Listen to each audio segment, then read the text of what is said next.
오늘 말씀은 출애굽기 12장 1절로 28절의 말씀을 가지고 유월절 어린 양이라는 제목으로 함께 은혜를 나누고자 합니다. 먼저 하나님의 말씀 출애굽기 12장 27절에 있는 말씀입니다. 하나님의 말씀 출애굽기 12장 27절 너희는 이르기를 이는 여호와의 유월절 제사라. 여호와께서 애굽 사람에게 재앙을 내리실 때에 애굽에 있는 이스라엘 자손의 집을 넘으사 우리의 집을 구원하셨느니라 하라 하매 백성이 머리 숙여 경배하니라. 도둑이 물건을 훔치려면 어떻게 해야 되죠? 담을 넘어야 됩니다. 근데 좋은 일을 하기 위해서 담을 넘는 것은 쉽지가 않습니다. 그렇죠? 나쁜 짓을 위해서는 담을 넘고 막 이렇게 자연스럽게 하는데 사실 담을 넘고 집을 건너가서 막 하는 것은 좋은 일보다는 나쁜 일이 많습니다. 근데 하나님은 집집마다 넘어다니시면서 무엇을 하시는 거예요? 구원을 하시는 것입니다. 새 생명을 주시는 것입니다. 죽어야 될 사람들을 당신의 피로 십자가로 말미암아 죽은 어린 양의 피가 있는 곳입니다. 영어로는 패스 오버 하는 것입니다. 지나가는데 그냥 지나가는 것이 아니라 넘어서 지나가는 것입니다. 넘어서 지나가지 않으면 그냥 통과해버리면 재앙이 이르는 것입니다. 넘어서 통과하셔야 하는 것입니다. 예수님도 이 땅에 우리의 집에 이 지구라는 곳을 오셨습니다. 근데 우리가 패스 오버, 죄악으로 말미암아서 넘어가야 될 그 사망을 넘어야 되는데 도무지 우리의 힘으로는 넘을 수 없는 것입니다. 그래서 예수님이 오셔서 당신의 피로 다 그 길을 만들어 놓으셨어요.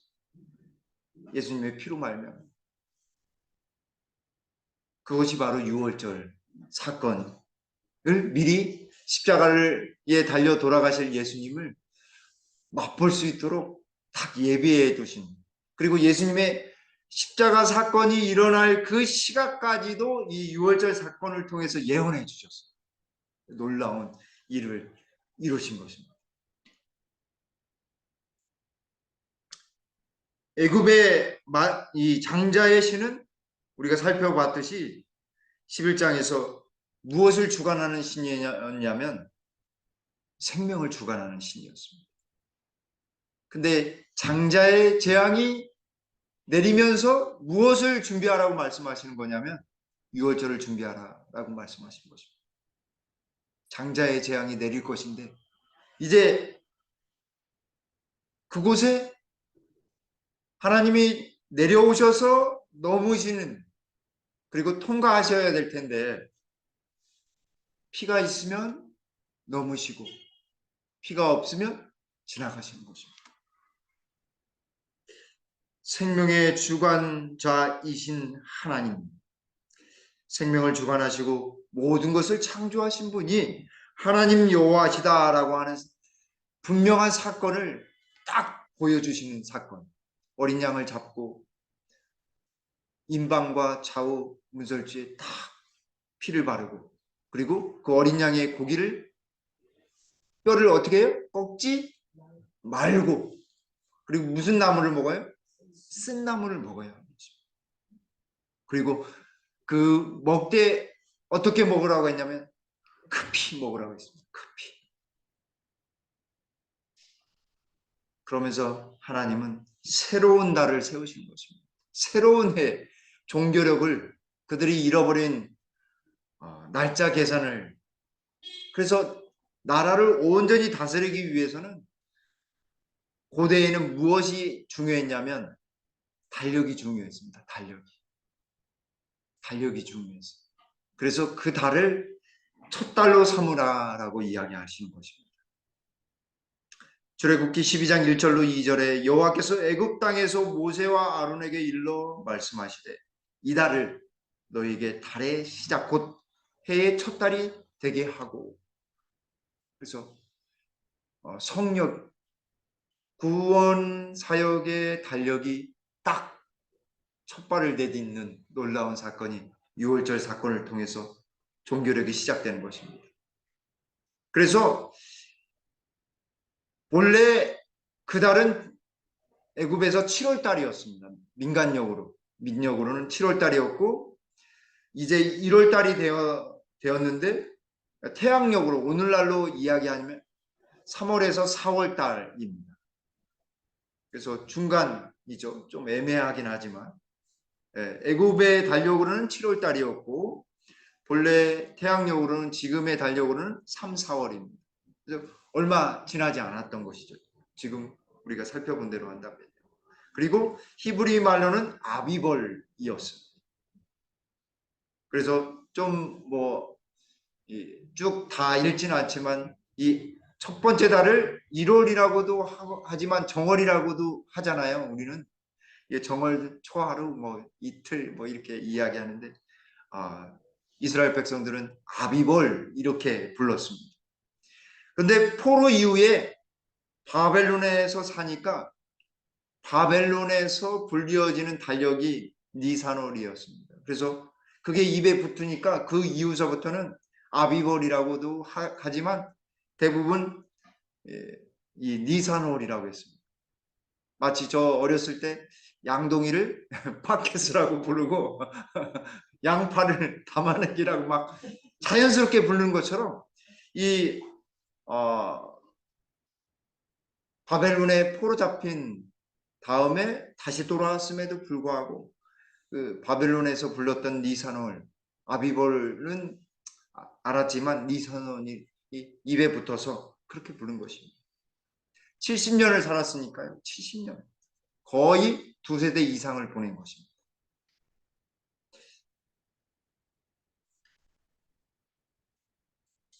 3절에서 너희는 이스라엘 온 회중에게 말하여 이르라. 이달 열흘에 너희 각자가 무엇을 취하라고요? 어린 양을 취할지니 각 가족대로 그 식구를 위하여 어린 양을 취하되라고 했습니다. 14일에 잡아야 되는데 며칠 전에 잡으라는 이야기입니까? 4일 전에 먼저 그 어린 양을 취하는 것입니다. 그래서 4일 동안 탈이 나거나 죽거나 좀 이상이 있으면 바꿀 수 있도록 이야기하는 것입니다. 그래서 그 어린 양에 대하여 식구가 너무 적으면 또 하나님이 돈이 부족하거나 아니면 상황에 맞지 않은 거를 염려해서 이렇게 말씀하십니다. 너무 적으면 그 집의 이웃과 함께 사람 수를 따라서 하나를 취하며 각 사람이 먹을 수 있는 분량에 따라 너희 어린 양을 계산할 것입니다. 그래서 많지도 않고 적지도 않고 서로 협력해 가지고 그 어린 양을 취할 수 있도록 하나님 배려해 주시는 것입니다. 그래서 이 어린 양이 누구를 상징해요? 예수님을 상징하는 것입니다. 순전한 어린 양, 점도 없고 흠도 없는 어린 양을 취할 수 있도록 누구나 취할 수 있도록 하는 것입니다.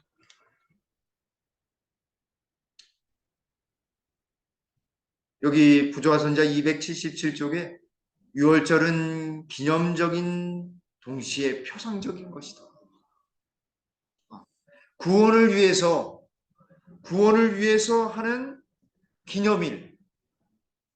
그래서 뭔가 기념을 애굽에서 나왔다고 하는 기념일이기도 하지만 예수님의 구속 사역을 표상하는 놀라운 예수님의 십자가 사역을 표상하는 것이 바로 6월절이다라고 하는 것입니다.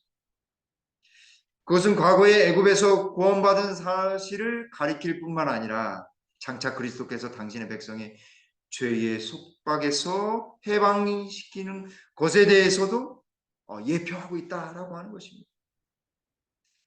희생제물 바친 새끼 양은 우리들의 구원의 유일한 희망이신 하나님의 어린 양, 곧 그리스도를 나타낸다.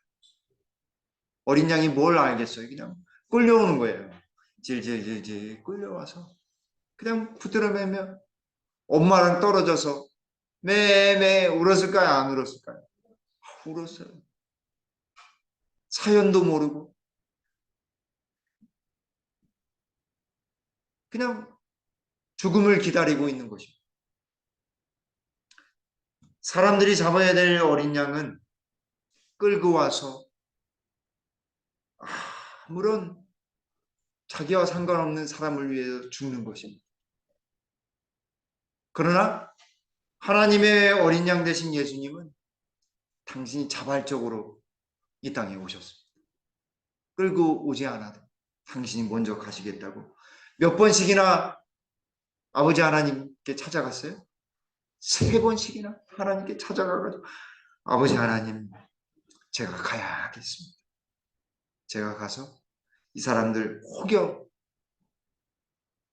유혹돼서 죄를 범하면 제가 죽고 오겠습니다. 그렇게 약속하신 것입니다.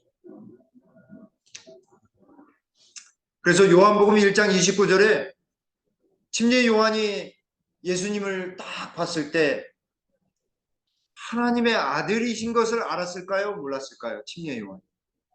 알았습니다. 알았습니다.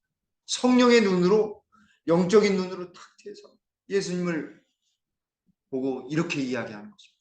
보라, 세상죄를 지고 가는 하나님의 어린 양이로다. 하나님의 어린 양이로다.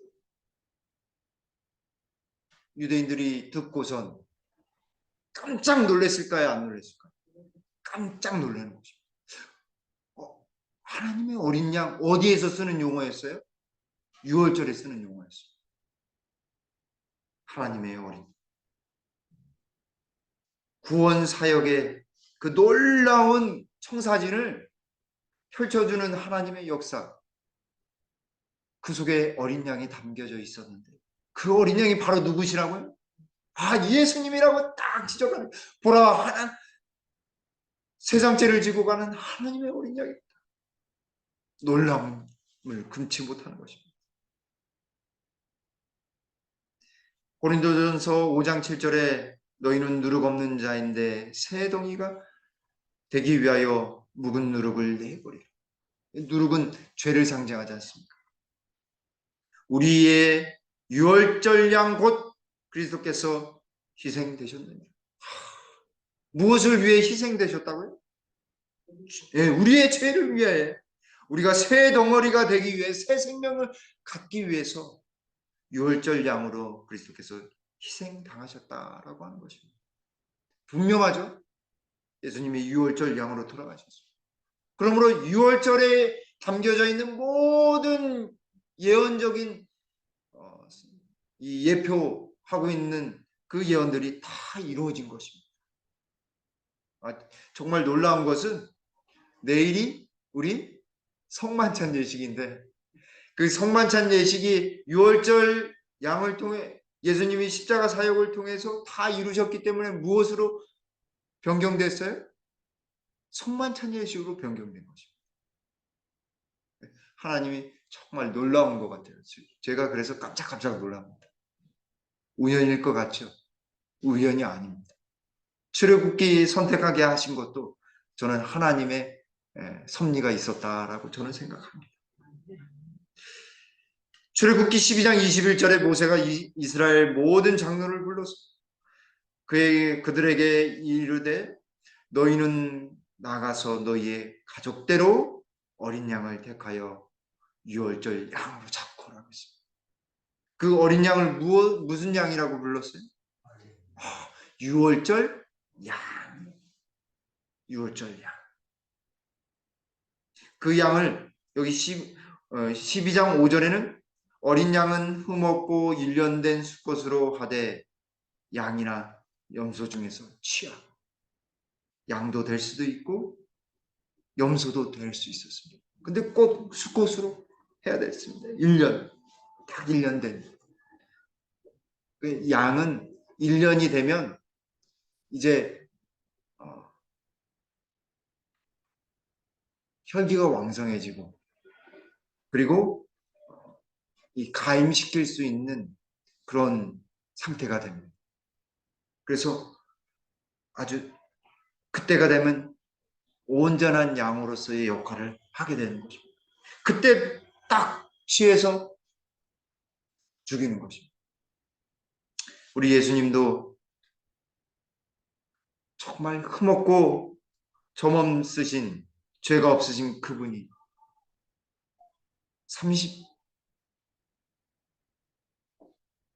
33세의 정말 혈기왕성한 나이 때 모든 것을 버리시고 당신의 목숨을 버리셔서 우리의 죄를 위해 돌아가셨습니다. 여기 베드로 사도는 이렇게 이야기합니다. 19절 보겠습니다. 오직 흠없고 점없는 어린 양 같은 그리스도의 보배로운 피로 된 것이다. 예수님의 피는요, 보배로운 피입니다. 다른 것으로 바꿀 수 없어요. 대치될 수 없어요. 어떤 인간의 피로 대치될 수 없는 것입니다. 아무리 자기가 예수님이라고 이야기하는 사람이 있다라고 한다고 한다면 그 사람의 피로 사람을 대속할 수 있습니까? 없습니까? 없는 것입니다. 네. 너무나 차이가 있는 거예요.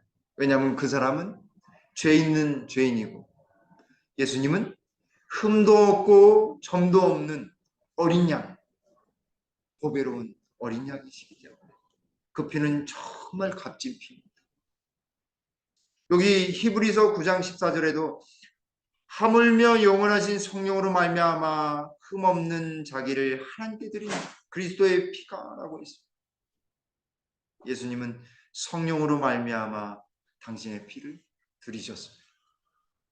그래서 우리가 예수님을 믿고 우리가 침례를 받으면 무엇이 딱 우리에게 기름 붓듯 부어지냐면 성령이 기름 붓듯 부어지는 것입니다. 그래서 우리 속에서 새로운 힘이 발동하도록 새롭게 변화하도록 만들어 주시는 것입니다.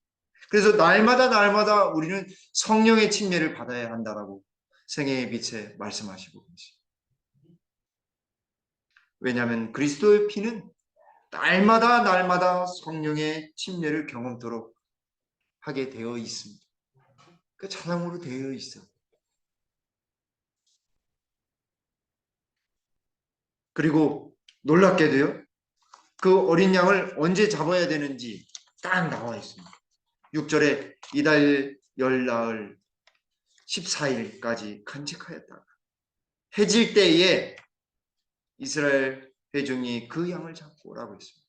모든 사람이 동시에 그 시각에 잡아야 되는데 여기 해질 때라고 되어 있는데 이 해질 때는 히브리 말로는 두 저녁 사이입니다. 두 저녁 사이. 두 저녁 사이. 언제 저녁이냐면 유대인들은 이스라엘 백성들은 12시서부터 저녁이 시작된다라고 여기고 있습니다. 첫 번째 저녁. 언제 또 두 번째 저녁이 시작되냐면 6시. 첫 번째 저녁과 두 번째 저녁 12시와 6시 사이니까 3시. 오후 3시에 잡으라고 말씀하셨습니다. 예수님이 언제 돌아가셨을까? 오후 3시.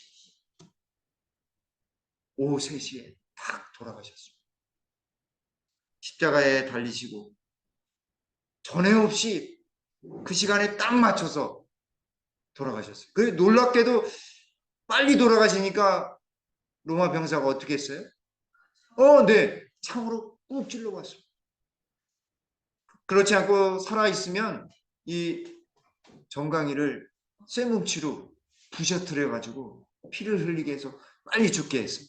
왜냐하면 그 고통이 너무 심하기 때문에 소리 지르고 그걸 기다리기가 너무 힘들어서 정강이를 부서뜨려서 뼈가 상하도록 했는데 딱 가봤더니 오후 3시에 정확하게 죽은 것을 확인했어요.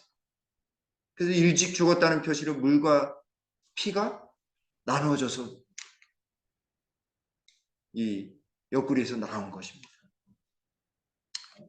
하나님은요, 당신이 죽을 시간도 정해놓으신 것입니다. 예수님은 그냥 아무렇게나 죽으신 것이 아니라 정확하게 그 타임 맞추셔서 죽으셨어요. 누구를 위해서요? 나를 위해서. 하나님은 정말 세밀하신 분이세요.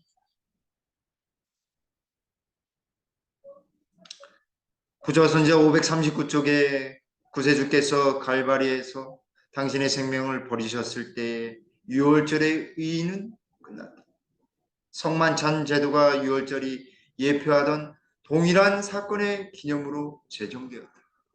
예수님 이후에는 이제 십자가 이후에는 성만찬 예식이 유월절을 기념하는 예표하는 것으로 제정된 것입니다. 그래서 예수님께서 제자들을 모으시고 뭘 하셨어요? 성만찬 예식, 6월절에 성만찬 예식 행하셨습니다. 그래서 떡을 떼어주시고 포도즙을 나눠주셨습니다. 그러므로 이 성만찬 예식은 예수님의 십자가를 다시 한번 경험하고 언제까지 해야 됩니까? 예수님의 재림식까지 그걸 해야 됩니다. 그래서 재림의 소망까지도 담겨져 있는 제도가 바로 성만찬 예식입니다. 그래서 우리가 꼭 참여해야 될 예식이 바로 성만찬 예식. 조금 불편하실 수 있습니다. 세종 예식으로 인해서 불편하실 수 있습니다. 그러나 그 예식이 담고 있는 의미는 얼마나 큰지 모릅니다. 나를 사랑하시고 나를 위해서 돌아가신 예수님의 십자가의 은혜와 재림의 소망을 다시 한번 갖게 하는 놀라운 제도가 바로 성만찬 예식인 것입니다. 그래서 우리 김복교회는 일기마다 한 번씩 계속해서 이게 해왔다는 것이 정말 하나님의 은혜를 경험하는 정말 놀라운 일이 아닐 수 없습니다. 정말 하나님의 은혜입니다. 그리고 그 피를 어디에다 바르라고 말씀하셨어요? 좌우 문설주와 임방에 바르라고 말씀하셨습니다. 문설주, 임방. 뭘로 상징되죠? 십자가인 것입니다. 십자가. 그리고 그 문은 누구를 상징할까요? 예수님을 상징합니다. 십자가는 거듭남의 구원의 문인 것입니다. 십자가는 구원의 문인 것입니다. 피 묻은 그 문설주와 좌우 문설주와 임방은 십자가를 상징하고 그 십자가는 구원의 문을 상징하는 것입니다. 그리고 뭘로 칠하라고 하셨냐면 우슬초로 하라고 했습니다. 우슬초. 이 우슬초는 뭘 상징하냐면 회개를 상징합니다. 회개를 상징합니다. 그리고 무엇을 먹으라 말씀하셨냐면 이 누룩이 없는 무교병, 이 떡병자잖아요. 그래서 누룩 없는 떡과 쓴 나물을 먹으라고 말씀하십니다. 너희는 이랫동안 무교고 그 날의 누룩을 너희 집에서 채하라. 죄를 채하라 라고 말씀하십니다. 무릇 첫날부터 일곱째 날까지 유교병을 먹는 자는 이스라엘에서 끊어지리라. 죽음을 의미합니다. 죄가 있는 곳은 죽음을 의미합니다. 그래서 이 무교병을 먹는 7일 동안 입에 대지 않도록 누룩이 담겨져 있는 떡을 입에 대지 않도록 하였던 것입니다. 고린도전서 5장 6절로 8절에 특별히 7절 말씀에 너희는 누룩 없는 자인데 새 덩어리가 되기 위하여 묵은 누룩을 내버리라. 우리의 유월절 양 곧 그리스도께서 희생되셨느니라. 그래서 유월절 그 기간 누룩 없는 유교병을 먹는 기간까지도 사도 바울은 생각해서 우리에게 권면하고 있는 것입니다. 그래서 예언 절기, 구약의 절기 첫 번째 절기가 유월절입니다. 이 유월절은 1월 14일 십자가를 상징하고 그래서 십자가에서 성취되었고 구원의 단계에서는 칭의를 의미합니다. 칭의를 의미해요. 그 예수님을 만나는 것입니다. 예수님의 십자가의 은혜를 경험하게 됩니다. 그리고 그 기념은 성만찬 예식으로 하고 이 유월절과 동시에 이 누룩 없는 무교절, 무교병을 먹는 그 절기인데 1월 15일서부터 21일까지입니다. 그래서 이때 1월 15일서부터 21일이 바로 다 모두 절기 안식일들입니다.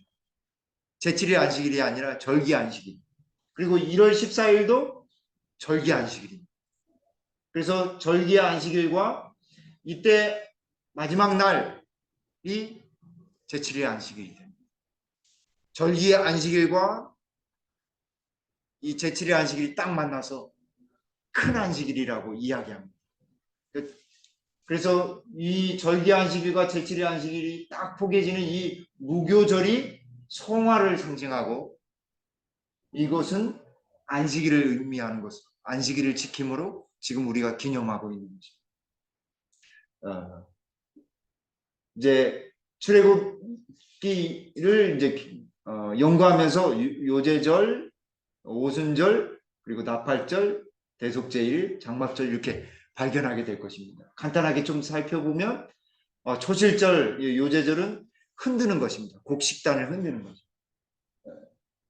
부활을 상징하는 거죠. 그리고 영원한. 그래서 침례를 의미하고 오순절은 이 요제절 이후에 50일째 되는 때 77절이라고도 하는데 성령 강림을 의미합니다. 그래서 성령의 은사와 봉사의 생일을 의미합니다. 그리고 난 다음에 긴 여름철을 보냅니다. 긴 여름철을 보내고 난 다음에 이 가을 절기를 맞이하는데 나팔절, 드디어 7월 1일 날 대속제일이 임했다라고 하는 나팔절이야. 불었는데 이것은 재림운동의 시작과 단계로서는 심판의 경고를 의미합니다. 그리고 기념으로서는 세천사의 기별이 해당이 되겠습니다. 그리고 대속제일, 여기 왜 이게 가로를 쳤냐면 사실은 히브리 말로는 속제일 이렇게 되어 있는데 우리가 번역하면서 대자를 붙여서 제가 이제 가로를 쳐놨습니다. 성경적으로는 속제일인데 번역상으로 대속제일로 되어 있습니다. 그래서 나팔절에 경고의 기별을 불고 그런 다음에 그 기간 동안에 이 회개의 은혜의 기간을 줍니다.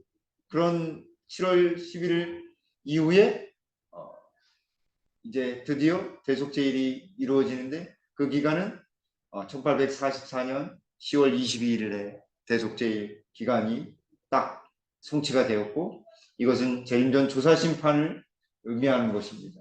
이 기간부터 은혜의 기간이 되는 것입니다. 오늘 이정직 집사님하고 이제 다니엘서를 연구하면서 9장의 후반부에 이 조사심판에 대해서 우리가 살펴봤었습니다. 그리고 마지막 절기인 장막절입니다. 드디어 천국을 의미하는 장막절입니다. 재림을 의미하는 것이죠. 그래서 7월 15일서부터 22일까지 재림을 의미하는 장막절을 보내게 됩니다. 그리고 열매를 수확하는 것이고 어린 양의 혼인잔치에 우리가 들어가게 되는 거죠. 그래서 이 구약의 절기가 다 구원의 계획에 포함이 되어 있다라고 하는 사실을 정말 놀라지 않을 수 없습니다. 추후에 또 자세히 또 살펴보는 시간이 있게 될 것입니다. 그런데 이 고기를 난로나 물에 삶아서 먹지 말라고 이야기합니다. 그리고 머리와 정강이와 내장은 불에 다 태우라고 했습니다. 그리고 남은 고기는 어떻게 했냐면 다 불에 태우는 것입니다. 그리고 급히 먹으라고 했습니다. 급히.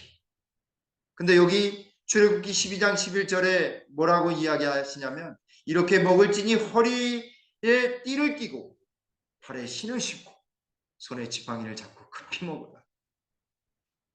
저는 이 성경절을 보고선 무슨 생각을 했냐면 에베소서 6장 14절로 17절이 생각이 났습니다. 서서 진리로 너희의 허리를 띠를 띠고 의의 호심경을 붙이고 평안의 복음을 준비하는 것으로 신으시고 모든 것 위에 믿음의 방패를 가지고 이로써 능히 악한 자의 모든 불화살을 소멸하고 구원의 두구와 성령의 검 하나님의 말씀 가지라. 구원의 약속의 그 음성을 듣게 되는 것입니다. 하나님은 유월절을 통해서도 우리가 어떻게 준비해야 될지를 말씀을 통해서 약속하고 계신 것입니다. 16절에 너에게 첫날에도 성회요. 이게 무슨 말이냐면 안식일로 지키라 이 말입니다. 일곱째 날에도 성회가 되리니 그날도 안식일이다 이 말입니다. 너희가 이 두 날에는 아무 일도 하지 말고 안식일이니까요. 절기 안식일이니까 각자의 먹을 것만 갖출 것이니라. 22절에 우슬초를 묶어서 가져다가 그릇에 담아 피를 적셔 그 피를 문 임방과 좌우 설주에 뿌리고 회개에게 십자가는 우리를 무엇으로 인도하냐면 회개로 인도합니다. 왜 피가 중요하냐면 재앙을 넘게 하는 은혜의 경험, 그것은 십자가로 말미암아 되는 것입니다. 예수님의 피가 없이는 재앙을 이길 수 없습니다. 6월절은 예수님의 피를 우리에게 알려줍니다. 하나님이 애굽을 지나가시는데 재앙이 내릴 것입니다. 그러나 십자가로 말미암아 피를 뿌리는 사람들의 가정에는 예수님이 넘어가십니다. 패스오버 하는 거예요. 6월 하시는 것입니다. 한 가지 좀 퀴즈를 낼게요. 사람들이 하나님이 하라는 대로 피를 발랐어요. 문에 피를 발라 고기를 먹습니다. 근데 두려운 마음으로 우리 아들이 살 수 있을까? 두려운 마음으로 먹고 막 다 했어요.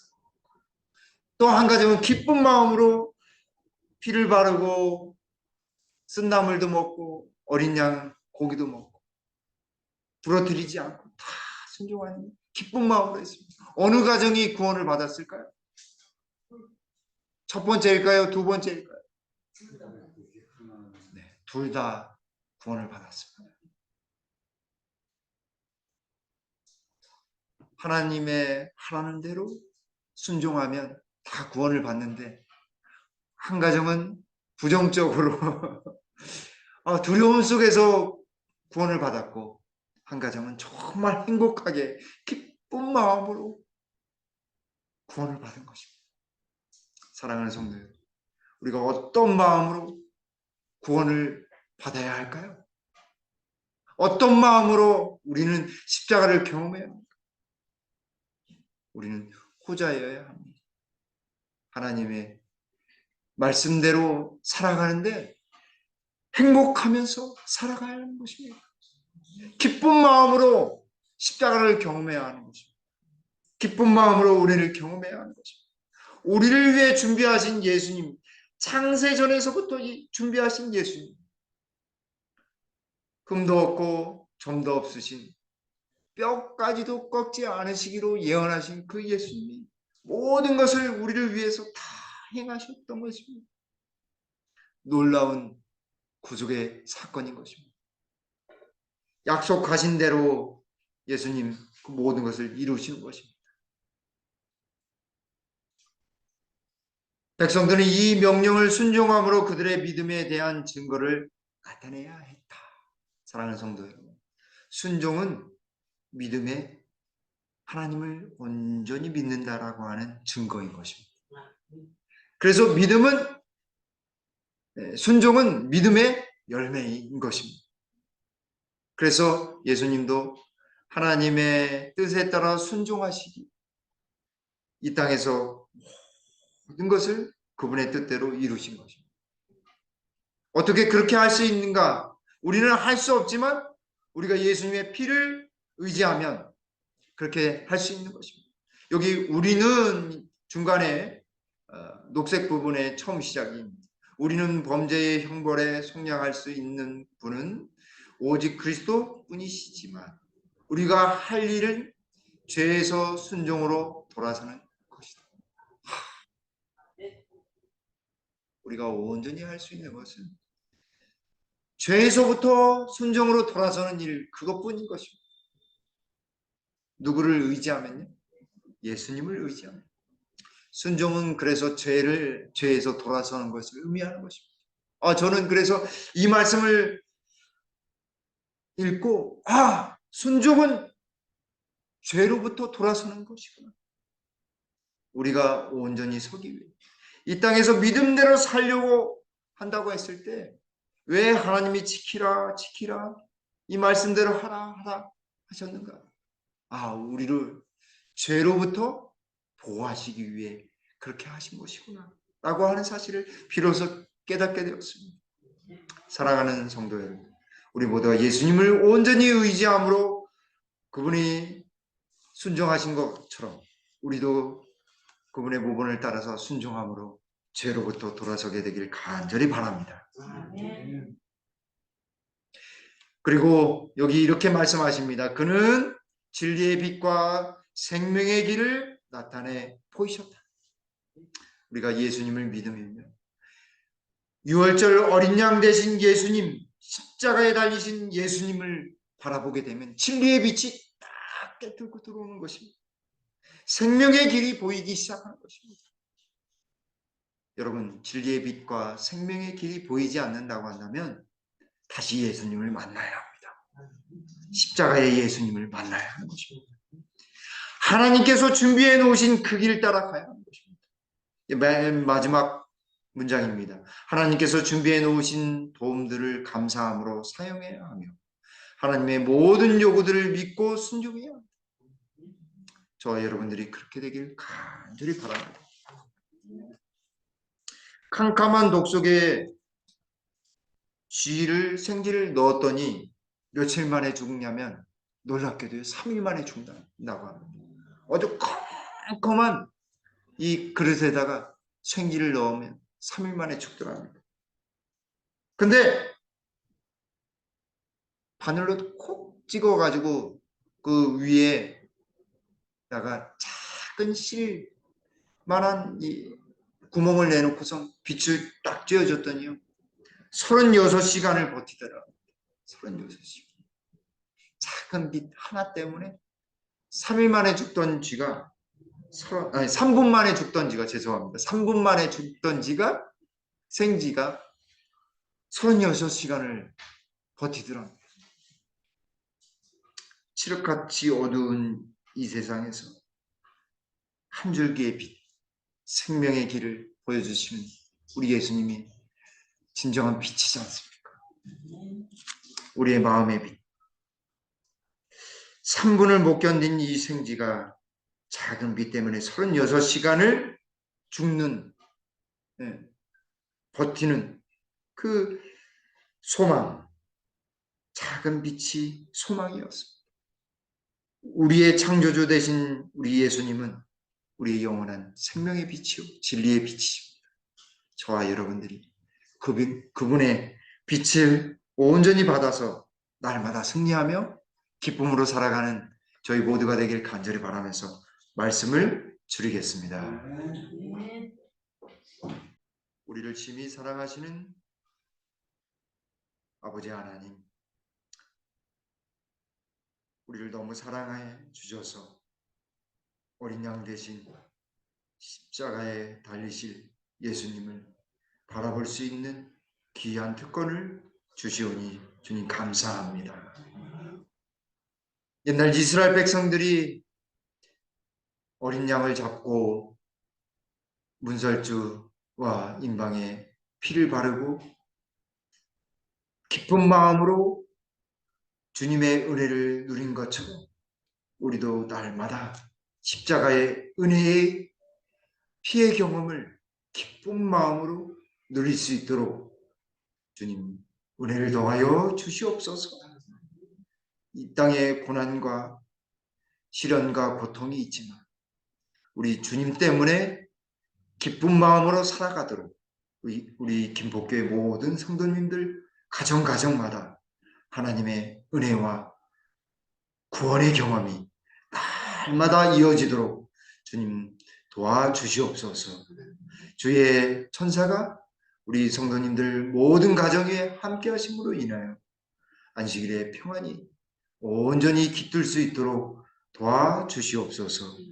주의 은혜가 이 안식일이 마쳐질 때까지 온종일 이어지도록 기쁨 충만한 안식일 되도록 인도해 주시옵기를 우리 구주 예수님의 이름으로 간절히 기도 올리옵나이다. 아멘.